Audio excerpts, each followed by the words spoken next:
بسم الله الرحمن الرحيم.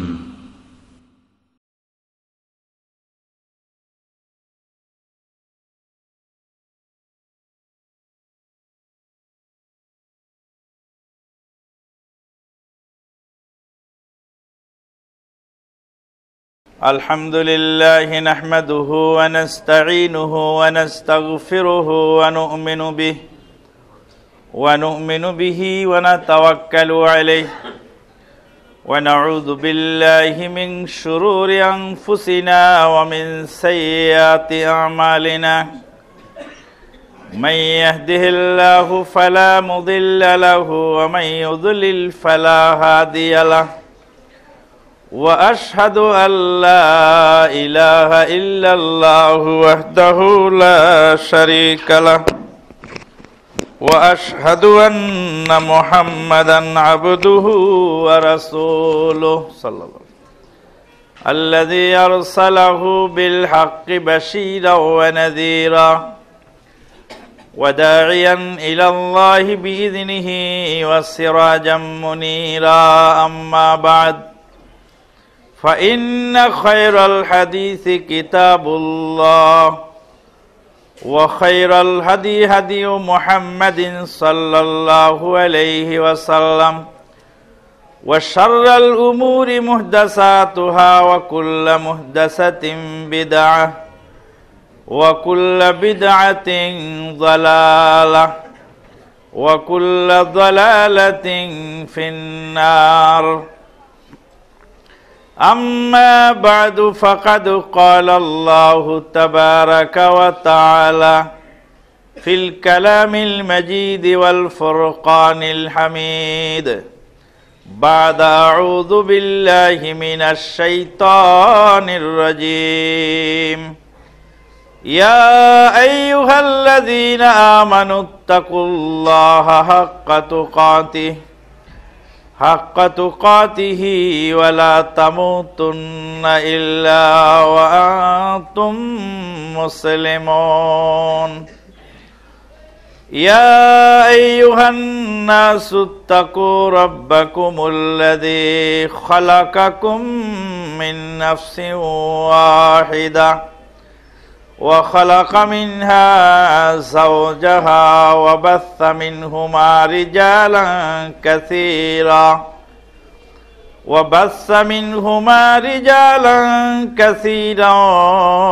ونساء واتقوا الله الذي تساءلون به والأرحام إن الله كان عليكم رقيبا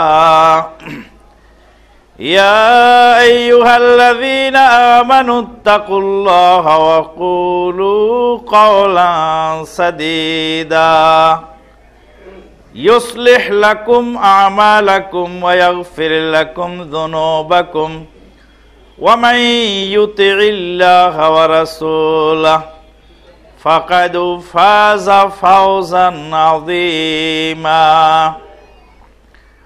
وقال تعالى يا أيها الذين آمنوا استعينوا بالصبر والصلاة إن الله مع الصابرين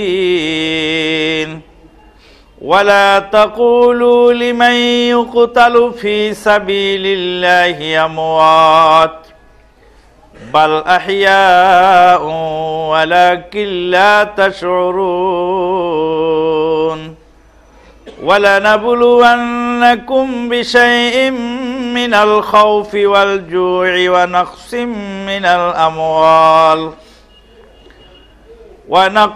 من الأموال والأنفس والثمرات وبشر الصابرين الذين إذا أصابتهم مصيبة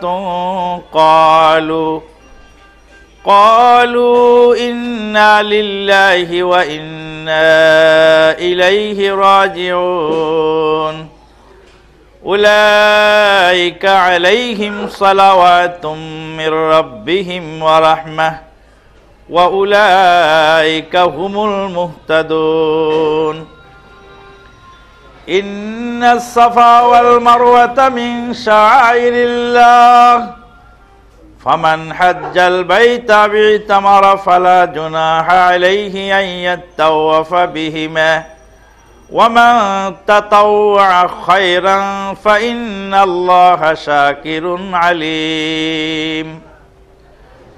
আল্লাহ পাকের অশেষ মেহেরবানিতে সালাতে জুমা আদায়ের লক্ষ্যে আল্লাহর ঘর মসজিদে আমরা সমবেত হয়েছি।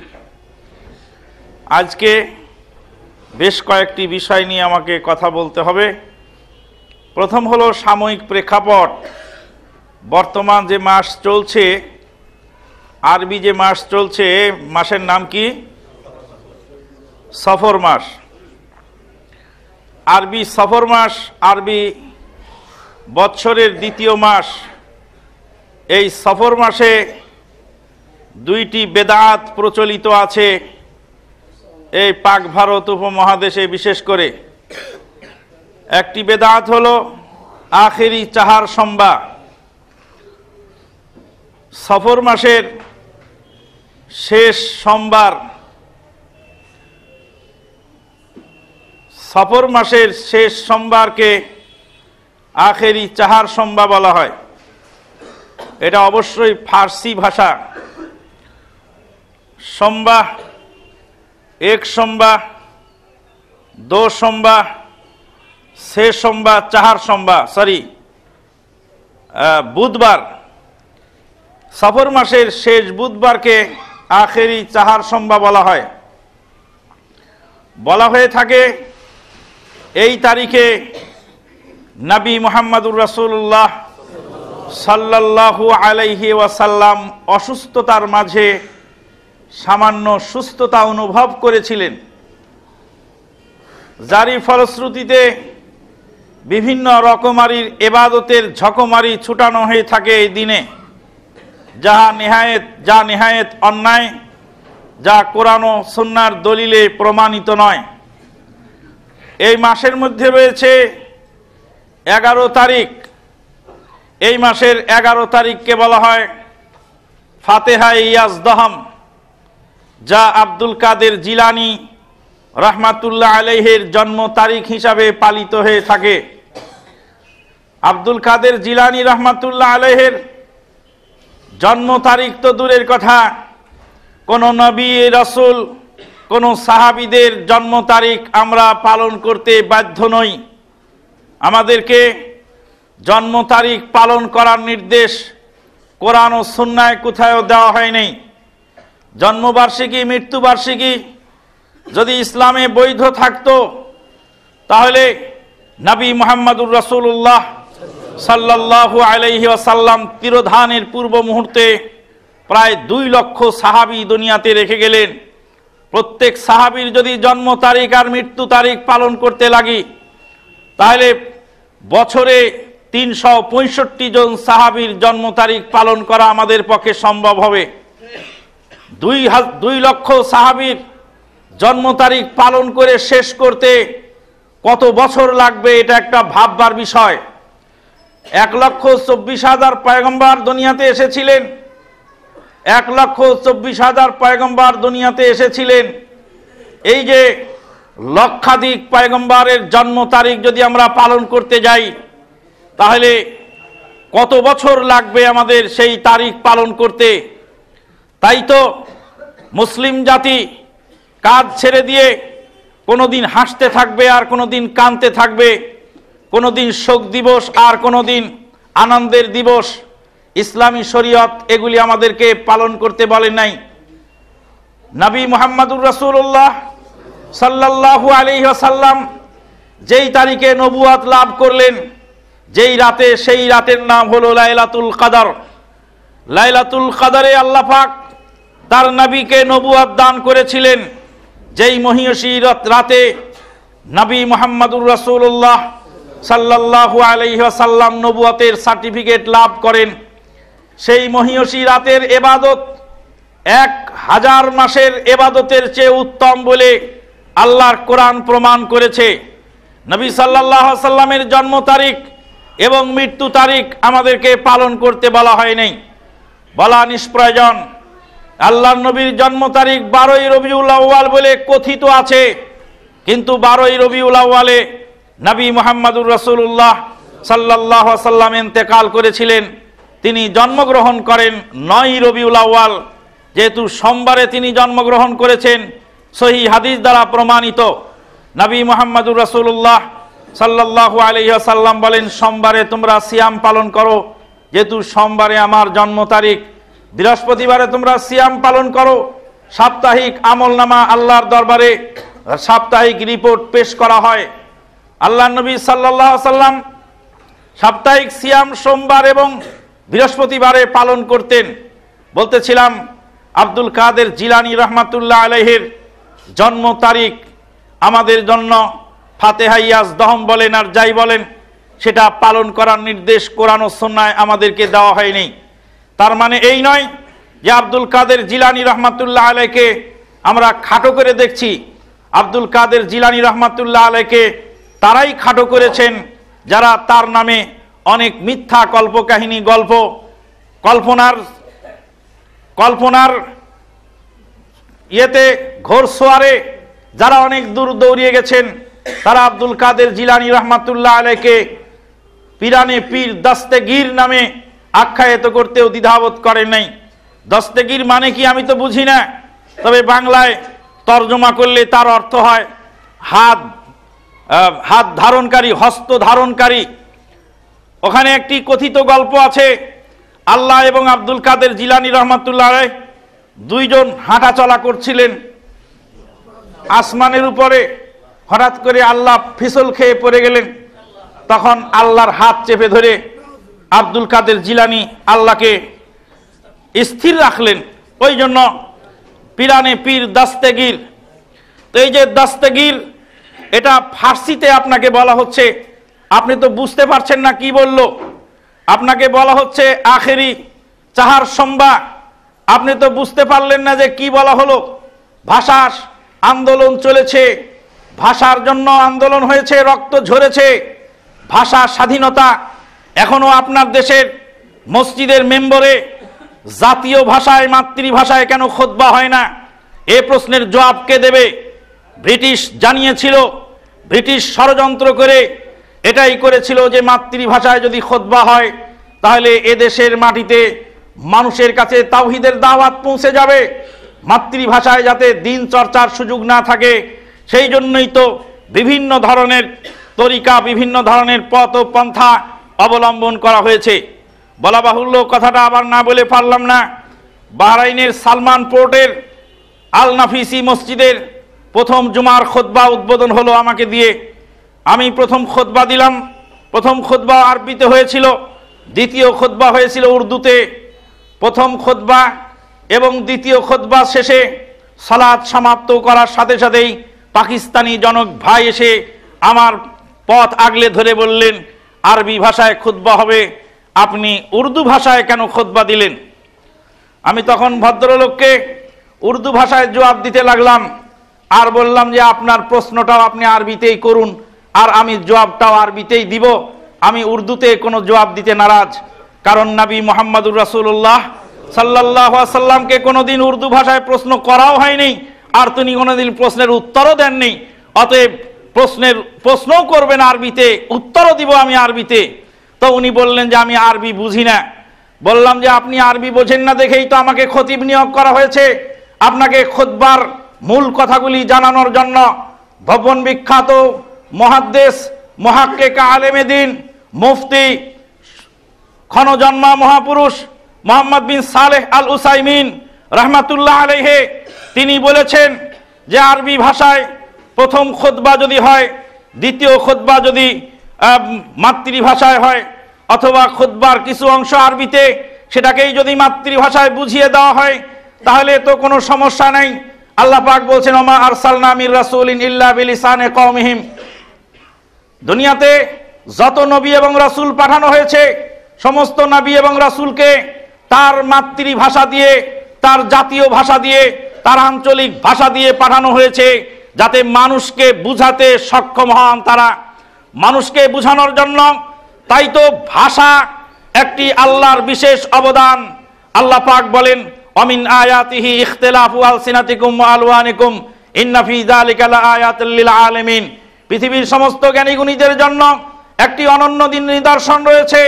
মানুষের ভাষা বর্ণ এবং ভাষা বর্ণের বৈষম্য, ভাষা এবং বর্ণের বৈষম্য দিয়ে আল্লাহ রাব্বুল আলামিন ভাষা ও বর্ণের ভিন্নতা দিয়ে আল্লাহ রাব্বুল আলামিন বান্দার মধ্যে তার এক অনুপম নিদর্শন কায়েম করেছেন। আমরা আজকে একথা দ্ব্যর্থহীন ভাষায় বলতে চাই বা বলতে পারি, যারা সেই সময় বলেছিলেন যে মাতৃভাষায় কোরআন চর্চা নিষেধ, তাদের কারণেই গিরিশচন্দ্র সেন কোরআনের বঙ্গানুবাদ করেছিলেন, কিন্তু মুসলিম জাতির কোনো আলেম কোরআনের বঙ্গানুবাদ করতে পারেনি। বলা হয়েছিল ইংরেজি হলো বিদেশিদের ভাষা ও মুসলিমদের ভাষা, ইংরেজি শিখা হারাম। এগুলি বলে তদানীন্তনকালে আলেম ওলামারা পিছপা থেকেছেন, মানুষদেরকে পিছপা রেখেছেন। ব্রিটিশ ভারতের সেই বেনিয়াদের পাচাটা অমুসলিমেরা ইংরেজি শিখে শিখে তাদের কাছে গেছে এবং তাদের করুণার পাত্র হয়ে থেকেছেন। তদানীন্তনকালের মসজিদের ইমাম সাহেবগণ খুতবার মধ্যে বলেছেন, আস সুলতানু জিল্লুল্লাহ, সুলতান হলো আল্লাহর আরশের ছায়া। অতএব ব্রিটিশ হলো আল্লাহর আরশের ছায়া, আল্লাহর আরশের ছায়া তলে তোমরা আশ্রয় গ্রহণ করো। সেদিন ব্রিটিশ খেদাও আন্দোলনে যারা অবদান রেখেছিলেন তারা আজও রাখছে এবং ভবিষ্যতেও রাখবে। যাই হোক, প্রসঙ্গক্রমে অনেক দূর চলে গেলাম। আখিরি সাহার সম্বাহ, সম্বাহ এক সম্বাহ, দো সম্বাহ, সে সম্বাহ, চাহার সম্বাহ, জুমেরাত, জুমা, শনিচর, এতওয়ার, পীর, মঙ্গল, বুধ, জুমেরাত, জুমা, জুমা, Saturday, Sunday, Monday, Tuesday, Wednesday, Thursday, Friday.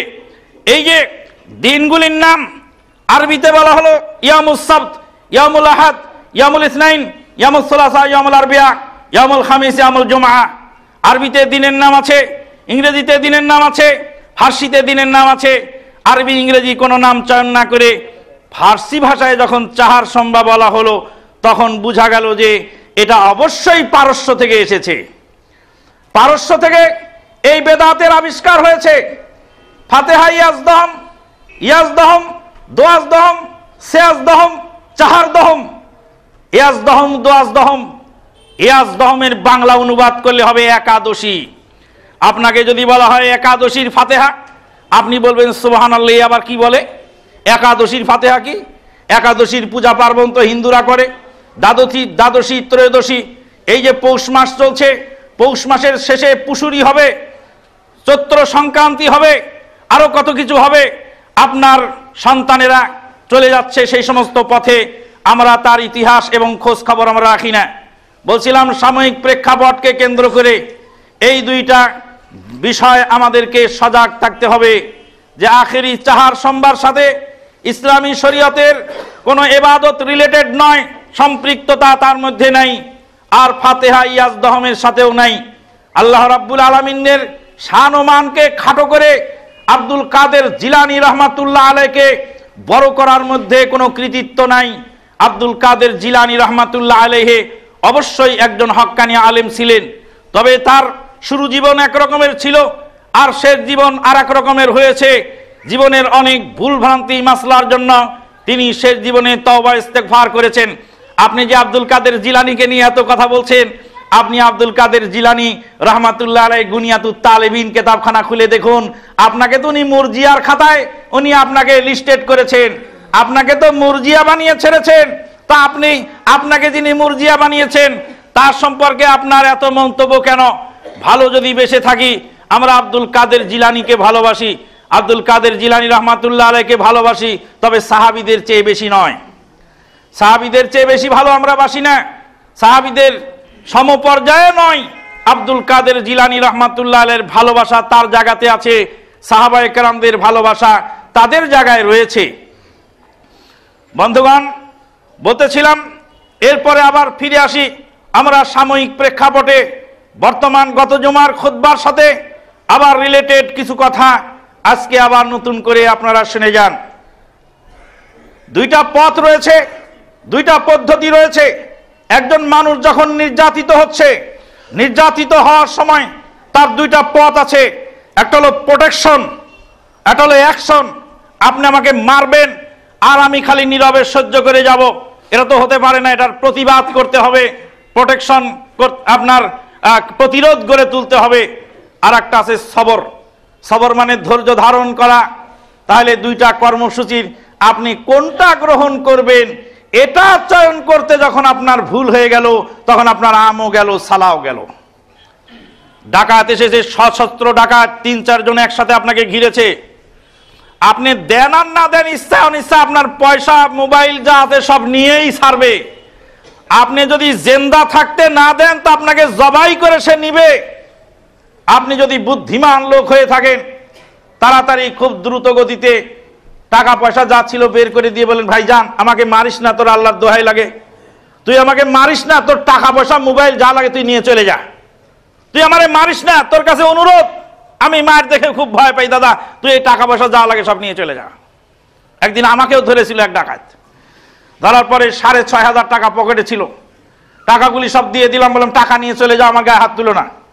ওরা টাকা নিয়ে যাওয়ার সময় টাকা গুনে দেখলো 6,500, 500 টাকা আবার ঘুরে দিল।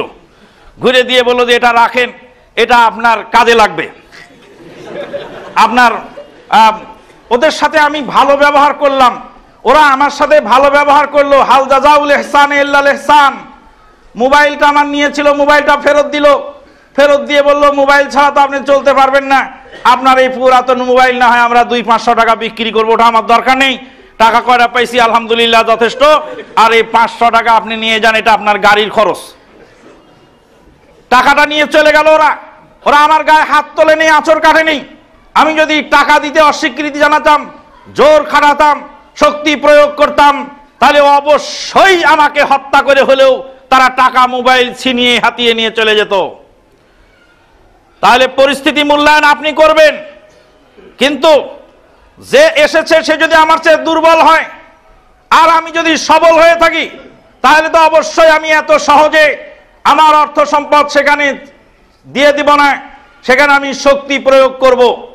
আমাকে মূল্যায়ন করতে হবে যে আমার পথ আগলে ধরেছে, যে আমাকে ব্যারিকেড দিয়েছে তার অবস্থান কতটুকু, তার শরীরের শক্তি কতটুকু, সেই অবস্থায় আমাকে আমার পরিস্থিতি মূল্যায়ন করতে হবে। যখন আপনার শক্তি আছে তখন আপনি প্রতিরোধ গড়ে তুলবেন, প্রতিবাদ জানাবেন। আর যদি শক্তি না থাকে তখন আপনি সবর করবেন। আমরা একটা পথ অবলম্বন করার পক্ষে সবাই আছি, কিন্তু দ্বিতীয় পথ অবলম্বন করার পক্ষে অনেকেই নাই। নবী মুহাম্মদুর রাসূলুল্লাহ সাল্লাল্লাহু আলাইহি ওয়াসাল্লাম মক্কার অলিগলিতে হেঁটে বেড়াচ্ছেন। হাঁটতে হাঁটতে দেখছেন একটি পরিবারের উপরে নির্মম অত্যাচার চালানো হচ্ছে। পরিবারের নাম ইয়াসির পরিবার। ইয়াসির রাদিয়াল্লাহু তাআলা আনহু জলিলুল কদর সাহাবী, তার স্ত্রী সুমাইয়া রাদিয়াল্লাহু তাআলা আনহা এবং তার ছেলে আম্মার বিন ইয়াসির রাদিয়াল্লাহু তাআলা আনহু। আম্মার বিন ইয়াসির রাদিয়াল্লাহু তাআলা আনহুকে নির্মমভাবে অত্যাচার করা হচ্ছে। ইয়াসির রাদিয়াল্লাহু তাআলা আনহুকে 2 উটের সাথে তার পা বেঁধে দিয়ে 2 দিকে উট চালিয়ে দেওয়া হলো, আর বলা হলো তুই বাপ দাদার ধর্মে ফিরবি কিনা বল। সুমাইয়া রাদিয়াল্লাহু তাআলা আনহাকে নির্মমভাবে হত্যা করার পরিকল্পনা চলছে, চেষ্টা চলছে। আম্মার রাদিয়াল্লাহু তাআলা আনহুকে মেরে পিটে জগদ্দল পাথর বুকের উপরে চাপিয়ে চিৎ করে শুইয়ে রাখা হয়েছে, আর বলছে তোর পরিণতি বড় ভয়াবহ, বাপ দাদার ধর্মে ফিরে আয়। সাইয়্যিদুল মুরসালিন নবী মুহাম্মদুর রাসূলুল্লাহ সাল্লাল্লাহু আলাইহি ওয়াসাল্লাম ও পথ দিয়ে যাচ্ছিলেন, আল্লাহর নবী ও পথ দিয়ে যাচ্ছিলেন। যাওয়ার পথে আবু জাহেল, আবু লাহাব, উতবা, সাইবা, উমাইয়া বিন খালাব, মক্কার সেই কাফের বেদিন বেঈমানদেরকে প্রতিরোধ করার ক্ষমতা আল্লাহর নবীর শরীরের মধ্যে ছিল। আল্লাহর নবী সাল্লাল্লাহু আলাইহি ওয়াসাল্লাম 30 জন শক্তিশালী পুরুষের ক্ষমতা একাই রাখতেন তার শরীরের মধ্যে। আবু জাহেল, আবু লাহাব, উতবা, সাইবা আল্লাহর নবীর কাছে কিছু নয়, অথচ নবী মুহাম্মদুর রাসূলুল্লাহ সাল্লাল্লাহু আলাইহি ওয়াসাল্লাম বললেন, সাবরান আলা ইয়াসির আলা রিজকিকুম ফা ইন্না মাওইদাকুমুল জান্নাহ। হে ইয়াসিরের পরিবার, তোমরা সবুর করো, তোমরা সবুর করো, তোমাদের জন্য জান্নাতের ওয়াদা রয়েছে। নবী মুহাম্মদুর রাসূলুল্লাহ সাল্লাল্লাহু আলাইহি ওয়াসাল্লাম সবুরের পরামর্শ দিয়ে, সবুরের কথা বলে, ধৈর্যের পরামর্শ দিয়ে, ধৈর্যের কথা বলে, ধৈর্য ধারণ করার নসিহত করে সেখান থেকে তিনি প্রস্থান করলেন। এবার পরিস্থিতি মূল্যায়ন করুন। আল্লাহর নবী সাল্লাল্লাহু আলাইহি ওয়াসাল্লাম প্রতিবাদ করেননি, আল্লাহর নবী সাল্লাল্লাহু আলাইহি ওয়াসাল্লাম প্রতিরোধ গড়ে তোলেননি, সবুর করার কথা বললেন। কেন বললেন সবুর করার কথা? তখনও জিহাদ করার অনুমতি আসে নাই, তখনও জিহাদ ফরজ হয় নাই। তাই তো আল্লাহর নবী সবুর করার কথা বলে গেলেন। জিহাদ কার উপরে ফরজ হয়, কার উপরে গরজ হয়? নবী সাল্লাল্লাহু আলাইহি ওয়াসাল্লাম যুদ্ধের ময়দানে সৈন্য পরিচালনা করেছেন, অস্ত্র ধারণ করেছেন, অস্ত্র পরিচালনা করেছেন। আর সেই নবী মুহাম্মদুর রাসূলুল্লাহ সাল্লাল্লাহু আলাইহি ওয়াসাল্লাম হিজরতের রাতে আবার গর্তে আত্মগোপন করেছেন। এক নবীর দুই আচরণ, নবীর ভিতরে বিভিন্ন সময় বিভিন্ন আচরণ। এক সময় নবী রেগে গেলেন, আর এক সময় নবী ঠান্ডা থাকলেন। নবীর গলায় ইহুদি গামছা লাগায় টানছে, আর নবী তখনও হাসছেন আর বলছেন, এরকম করে কেন? টাকা চাওয়ার দরকার, একটু ভদ্রতার সাথে চাও। আল্লাহ নবীর সামনে এক লোক একসাথে 3 তালাক দিলেন, নবী রেগে লাল হয়ে গেলেন আর বলতেন, তালাবু বিকিতাবিল্লাহি ওয়া আনা বাইনা আযহুরিকুম, আল্লাহর কিতাব নিয়ে তোমরা সিনিমিনি খেলবে, আমার জীবদ্দশা এটা আবার কেমন করে হয়? মুহাদ্দিসিনে কেরামগণ দুই হাদিসকে দুই ভাবে ব্যাখ্যা করছেন। এক জায়গায় অপরাধ করেছেন একজন মুসলিম, আর এক জায়গায় অপরাধ করেছেন একজন অমুসলিম। অপরাধ যখন অমুসলিম করেছেন, আল্লাহর নবী তখন তাকে মাফ করে দিয়েছেন। এক জায়গায় অপরাধ করেছেন, সে তার অপরাধ ছিল আল্লাহর নবীর ব্যক্তিগত জীবনের উপরে। আল্লাহর নবীর গলায় গামছা লাগিয়ে টানছে আর বলছে, টাকা দাও না কেন, টাকা দাও না কেন? গলায় গামছা লাগিয়ে টানছে, আল্লাহর নবীর গলায় গামছা লাগিয়ে টানা হেঁচড়া করছে। এটা নবী সাল্লাল্লাহু আলাইহি ওয়াসাল্লামের ব্যক্তি জীবনের উপরে আক্রমণ।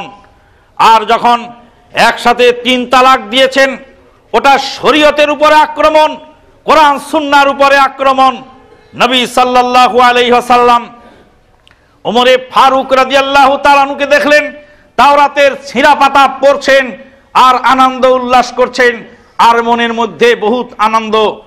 নবী মুহাম্মদুর রাসূলুল্লাহ সাল্লাল্লাহু আলাইহি ওয়াসাল্লাম রেগে গেলেন, রেগে গিয়ে বললেন, হে উমর, তুমি শোনো, এই তাওরাত যার উপরে নাজিল হয়েছিল, তিনি যদি আজকে দুনিয়াতে ফেরত আসতেন, তাহলে আমার আনুগত্য করা ছাড়া তার কোনো উপায় ছিল না। তুমি আমার সামনে তাওরাত পড়ো কেন? ওখানে আল্লাহর নবীর ব্যক্তি চরিত্রের উপর নয়, আল্লাহর নবীর ব্যক্তিগত জীবনের উপর নয়, ওখানে আল্লাহর কালামকে খাটো করে মানসুখ হওয়া তাওরাতকে প্রাধান্য দেওয়া হয়েছে। আল্লাহর কালামের অবমাননা করার কারণে নবী মুহাম্মদুর রাসূলুল্লাহ সাল্লাল্লাহু আলাইহি ওয়াসাল্লাম রেগে গেলেন। আল্লাহর নবী সাল্লাল্লাহু আলাইহি ওয়াসাল্লাম কখন কোন কাজ করেছেন? তাই তো জলিলুল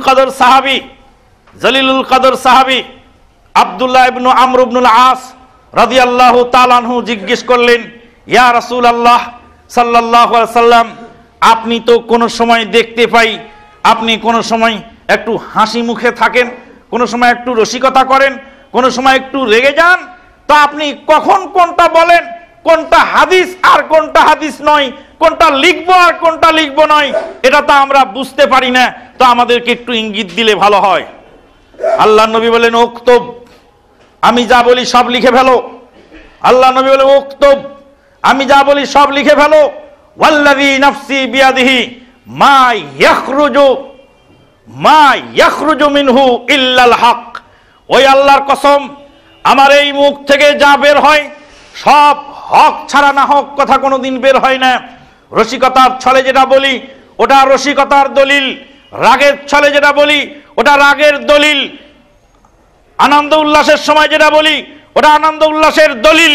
যখন যে পর্যায়ে যা কিছু বলি না কেন সবগুলি দলিল আমার এই মুখ দিয়ে যা বের হয়, ওয়াশারা ইলা ফি, তার মুখের দিকে ইঙ্গিত করে বললেন আমার এই মুখ দিয়ে যা বের হয় সব হক বের হয়। আল্লাহু আকবার, সুবহানাল্লাহি ওয়া বিহামদিহি, সুবহানাল্লাহিল আযীম। তাই তো আলী ইবনে আবি তালিব রাদিয়াল্লাহু তাআলা আনহু বললেন কালিমাতু হাক্কিন ইউরাদু বিহিল বাতিল ইউরিদু বিহিল বাতিল, কালিমাতু হাক্কিন ইউরাদু বিহাল বাতিল, হক কথা কিন্তু তা দ্বারা বাতিল অর্থ গ্রহণ করা হয়েছে। ইনিল হুকমু ইল্লা লিল্লাহ, আল্লাহর হুকুম ছাড়া কারো হুকুম চলবে না। কথা ঠিক আছে দলিল কোরআনের, কিন্তু কোরআনের দলিলের প্রয়োগ কোথায়? বাড়িতে তো চাকু আছে, চাকু তো মুরগি জবাই করার জন্য রাখা হয়েছে, কিন্তু যদি মানুষ জবাই করার জন্য প্রয়োগ করা হয় চাকুর তো কোনো দোষ নাই, চাকু তো আসল জায়গায় রয়েছে, প্রয়োগকারীর অপরাধ। ছেলে সালাত আদায় না করলে 10 বছরের ছেলেকে বাপ পিটিয়ে লাঠি পিটিয়ে সালাত আদায় করাবে। বাপ যদি সালাত আদায় না করে, কেউ যদি গিয়ে ওই দলিলটাই নিয়ে যদি বাপকে পিটতে থাকে আর বলে আরে পিটার দলিল তো আছে, বাপ হলো আর ছেলে হলো, তাতে কি হলো? হলো না তো। আপনার দলিল যথাস্থানে ঠিক আছে, কিন্তু আপনার প্রয়োগ ভুল হয়ে গেছে। আপনার ছেলে যদি সালাত আদায় না করে, আপনি ছেলেকে পিটিয়ে সালাত আদায় করাবেন, কিন্তু আপনার পিতা যদি সালাত আদায় না করে, সেক্ষেত্রে আপনার সবুর করা ছাড়া আর কিছুই নেই, বাপকে নসিহত করা ছাড়া আর কিছুই নেই, বাপকে পিটার দায়িত্ব আপনাকে দেন নেই। কথাটা আবার শুনে রাখুন। দেশের রাষ্ট্রপতি, দেশের দায়িত্বশীল, দেশের মন্ত্রী শান্ত্রী, দেশের কর্ণধার যারা রয়েছেন, তারা যদি কোনো ভুল করেন সেই ভুলের খেসারত তারা দিবেন। আমি একজন সাধারণ জনতা হিসাবে তাদেরকে নসিহত করার ক্ষমতা রাখি, তাদের উপরে ক্ষমতা প্রয়োগ করার ক্ষমতা আল্লাহ পাক আমাকে দান করেননি। আমি দেশের জনগণ, আমি যদি সালাত আদায় না করি, দেশের 15 কোটি 16 কোটি জনগণ এনারা সালাত আদায় না করলে দেশের দায়িত্বশীলদেরকে বিচারের কাঠগড়ায় আল্লাহ পাক জিজ্ঞাসা করবেন যে তোমাদের দেশের জনগণেরা সালাত আদায় করেনি, তাদেরকে লাঠি পিটা করে, তাদেরকে শক্তি প্রয়োগ করে, তাদেরকে জোরপূর্বক সালাত আদায় করতে বাধ্য করো নেই কেন? তোমার দেশের জায়া জননী, মুসলিম জায়া জননী রাস্তায় বেলেল্লাপনা হয়ে বলগাহীন ভাবে ঘুরে চলেছে, তাদেরকে পর্দা করতে বাধ্য করাও নেই কেন? তারা অবশ্যই বিচারের কাঠগড়ায় জবাবদিহির কাতারে তাদেরকে দাঁড়াতে হবে। কিন্তু আমি একজন তাদের অধীনস্থ দায়িত্বশীল হিসাবে আমার অধীনস্থ যারা আছে তাদেরকে তাদের সম্পর্কে জিজ্ঞেস করা হবে। আমার ছেলের আকিকা যদি আমি না দেই, সামর্থ্য থাকা সত্ত্বেও আমার ছেলের আকিকা না দিলে এই আকিকার জন্য আমি জিম্মাদার। আর আমার পিতার আকিকা যদি না হয়ে থাকে, পিতার আকিকার জন্য অবশ্যই আমার দাদা জিম্মাদার। ওই জিম্মাদারি যদি আমার ঘাড়ে চাপে, তবে কি আমার বাঁচার উপায় আছে? অন্য লোকের দায়িত্ব যদি আমার ঘাড়ে চাপে, তবে কি আমার বাঁচার উপায় আছে? হাদিসটা আবার একটু ভালো করে বুঝি।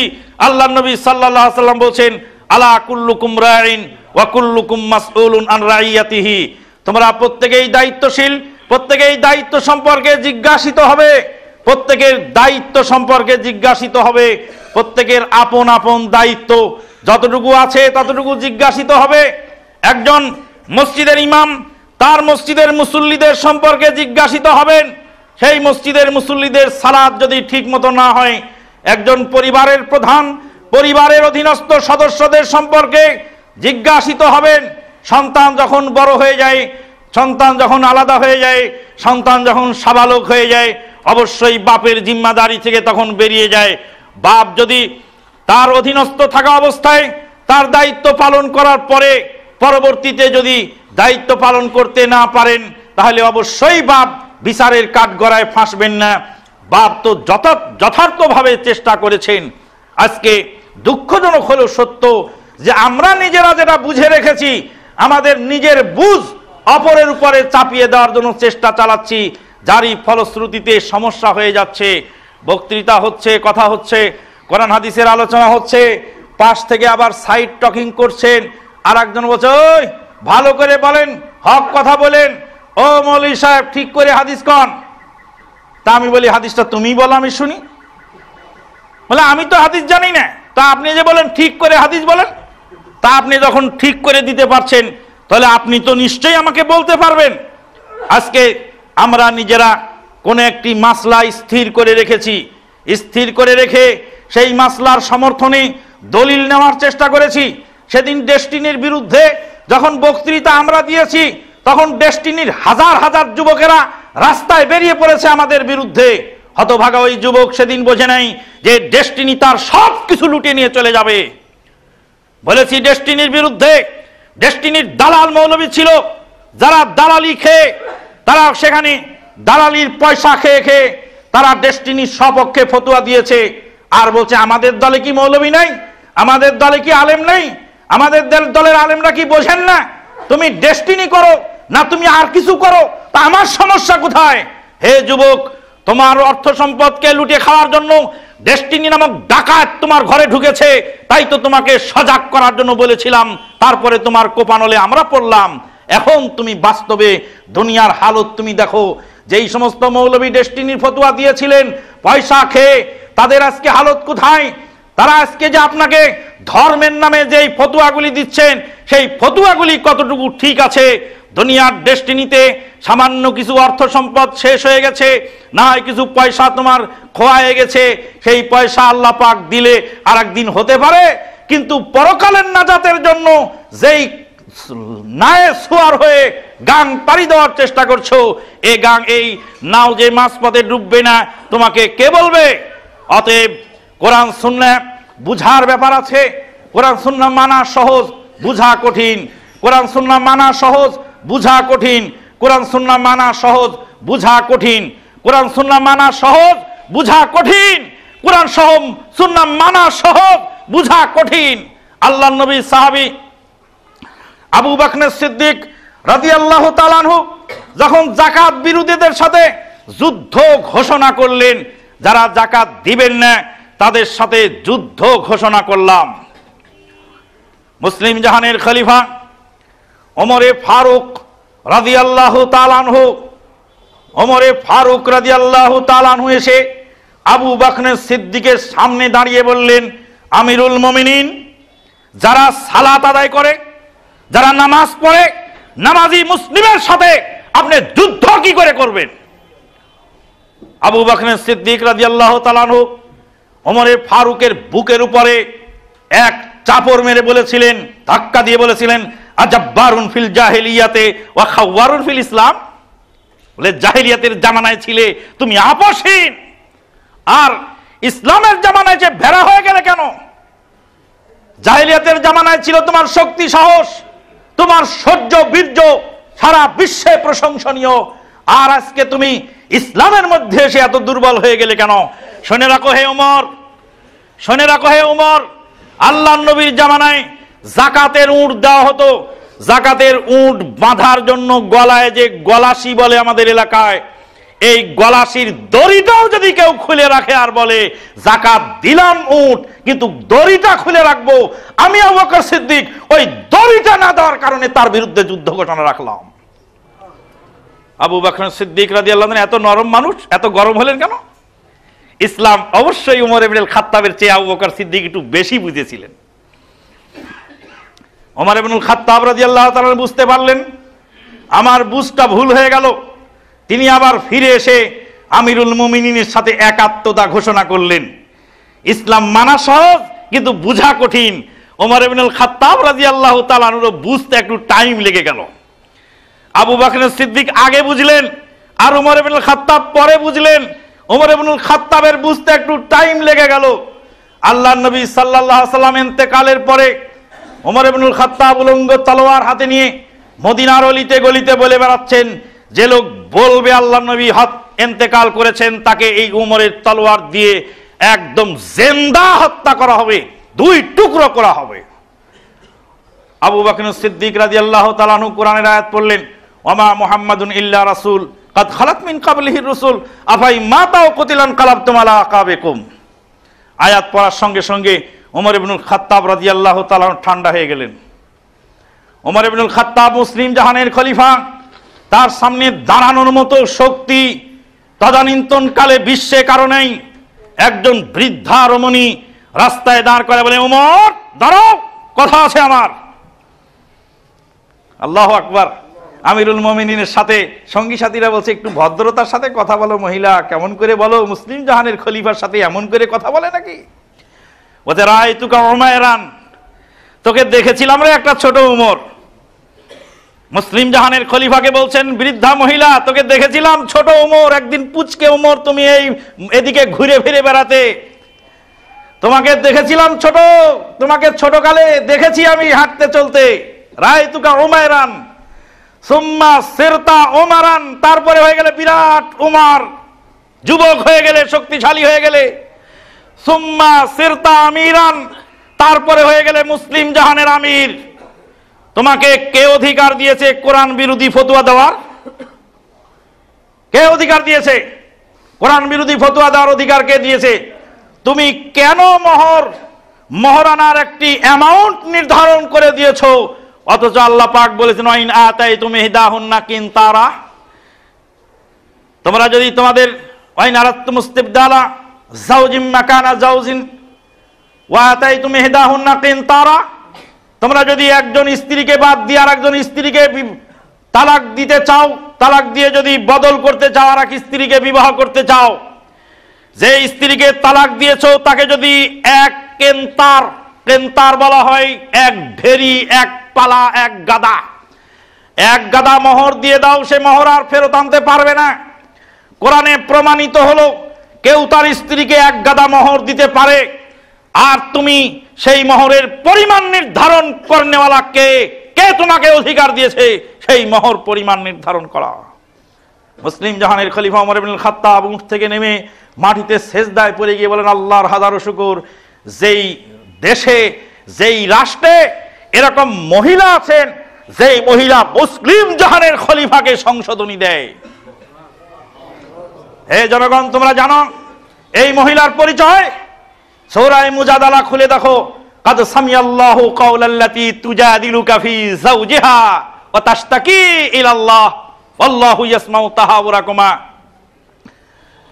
কাদ সামিয়াল্লাহু কাওলাল্লাতী তুজাদিলুকা ফি যাওজিহা, আল্লাহ পাক শুনেছেন ওই মহিলার কথা, যেই মহিলা স্বামীর বিরুদ্ধে নালিশ করতে এসেছিলেন। সাত আসমানের উপর থেকে আমার রব শুনেছিলেন এই মহিলার কথা। এই মহিলার নামেই সূরা মুজাদালার প্রথম অংশ নাজিল হয়েছে। এই সেই মহিলা খাওলা বিনতে সালাবা রাদিয়াল্লাহু তাআলা আনহা, যেই খাওলা বিনতে সালাবা স্বামীর বিরুদ্ধে নালিশ করেছিলেন, আল্লাহ শুনেছিলেন। আল্লাহ শোনার পরে তার সমর্থনে কোরআনে সূরা মুজাদালার শুরু অংশ নাজিল করলেন। সেই মহিষী রমণী মুসলিম জাহানের খলিফা ওমর ইবনুল খাত্তাবের সংশোধনী দিলেন। ওমর ইবনুল খাত্তাব তার ফতোয়া থেকে রুজু করলেন। বলতেছিলাম ইসলাম মানা সহজ, বোঝা কঠিন। ইসলাম বুঝতে ভুল হয়ে গেলে আপনার আমার সর্বনাশ হয়ে যাবে, আমাদের আপনাদের সর্বনাশ যেন না হয়। ধৈর্য সম্পর্কে আলোচনা করতে চেয়েছিলাম। ধৈর্যের প্রকারভেদ, ধৈর্য কোথায় কোথায় করবেন, কিভাবে করবেন, ধৈর্যের ফজিলত কি, আল্লাহ হায়াতে মাঝায় রাখলে আগামী জুমায় বিস্তারিত আলোচনা হবে ইনশাআল্লাহ। আকুলু মা তাসমাউন, বারাকাল্লাহু লানা ওয়া লাকুম ফিল কুরআনিল আযীম ওয়া নাফা'না ওয়া ইয়্যাকুম বিল আয়াতি ওয়াজ যিকরিল হাকীম। ইন্নাহু তাআলা জাওয়াদুন কারীমুম মালিকুম বারুর রাউফুর রহিম। আলহামদুলিল্লাহ, আলহামদুলিল্লাহি কাফা ওয়া সালামুন আলা ইবাদিহিল্লাযীনা ইসতাফা, আম্মা বা'দ। ফাউযু বিল্লাহি মিনাশ শাইতানির রাজীম। ইন্নাল্লাহা ওয়া মালাইকাতাহু ইউসাল্লুনা আলান নবী ইয়া আইয়ুহাল্লাযীনা আমানু সাল্লু আলাইহি ওয়া সাল্লিমু তাসলিমা। আল্লাহুম্মা সাল্লি আলা মুহাম্মাদিন ওয়া আলা আলি মুহাম্মাদ কামা সাল্লাইতা আলা ইব্রাহিম ওয়া আলা আলি ইব্রাহিম ইন্নাকা হামিদুম মাজিদ। আল্লাহুম্মা বারিক আলা মুহাম্মাদিন ওয়া আলা আলি মুহাম্মাদিন কামা বারাকতা আলা ইব্রাহিম ওয়া আলা আলি ইব্রাহিম ইন্নাকা হামিদুম মাজিদ। ওয়া সাল্লি আলা সাইরিল আমবিয়া ওয়াল মুরসালিন ওয়া আলাল মালাইকাতিল মুকাররাবিন ওয়া আলা ইবাদিল্লাহিস সালিহিন, খুসুসান আলাল খুলাফায়ে রাশিদিন আল মাহদিন ওয়া আলা জামিস সাহাবাতি ওয়াল আনসারি ওয়াল মুহাজিরিন ওয়া আলাত তাবিঈন আজ জাহিদিন আর রাশিদিন বিরহমাতিকা ইয়া আরহামার রাহিমিন।